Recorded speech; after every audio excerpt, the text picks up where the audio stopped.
Selamat datang di cerita horor by Lentera Malam. Oke, jadi ada cerita nih dari narasumber gua, namanya itu Rian. Nah, suatu malam Rian dan temannya ini yang kita sebut aja namanya Arif ini memutuskan untuk touring ke puncak. Mereka pergi dengan motor masing-masing nih, dengan niat mau ngevlog pada saat itu dan bikin konten sunrise dari perbukitan. Nah, saat tiba di daerah, tepatnya di depan sirkuit Sentul, pada saat itu jam udah menunjukkan jam 4:30 pagi. Arif di situ bilang ke Rian kalau perasaannya itu bener-bener nggak enak pada saat itu. Lalu si Arif ini jawab kalau dia aja deh yang jalan duluan, sementara Rian yang di belakang. Nah, sebenarnya mereka berdua itu udah sering nih lewatin jalan ini, tapi entah kenapa si Arif ini pada saat itu merasa gelisah nggak karuan.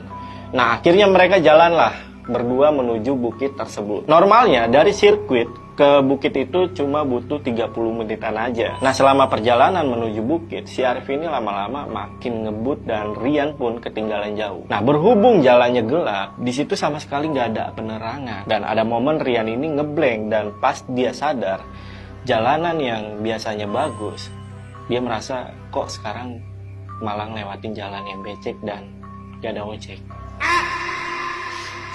Pokoknya jalan itu rusak lah. Nah, Rian tahu banget nih kalau ini bukan jalan yang normal kayak biasa dia lewatin. Jalanannya itu mulai sempit dan hanya seukuran satu motor. Ditambah, kiri dan kanan Rian ini mulai banyak pepohonan yang rimbun. Nah, Rian yang lagi kebingungan pada saat itu, dia ngeliat ada sosok kakek-kakek yang lagi cari rumput tepat beberapa meter di depannya. Nah, setelah deket nih, Rian nyapa lah si kakek dengan niat untuk menanyakan lokasi. Tapi si kakek ini sama sekali nggak jawab sapaan Rian. Rian yang penasaran akhirnya turun dari motor. Tapi pas nggak sengaja si Rian ini lihat di spion motor, si kakek ini nggak ada.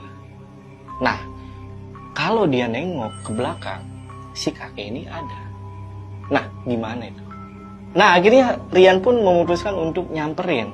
Tapi pas disamperin, si sosok kakek ini tiba-tiba hilang seperti kabut, ya, ngilang gitu aja.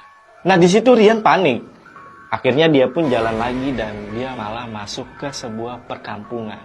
Di situ jam menunjukkan jam 5 pagi, yang mana harusnya kondisi kampung udah rame seharusnya. Nah, saat Rian yang masih kebingungan dengan keberadaannya saat itu, tiba-tiba ada seorang ibu-ibu yang mencengkram tangan Rian. Dan itu sampai kerasa kuku jari si ibunya menancap di kulit Rian. Rian saat itu kaget banget, tapi tanpa pikir panjang, dia pun langsung nanya, sekarang ini dia lagi di mana? Dan ibu tersebut malah cuma senyum aja. Dan senyumnya itu semakin lebar dan melebar hingga mulutnya terbuka sampai ke telinga.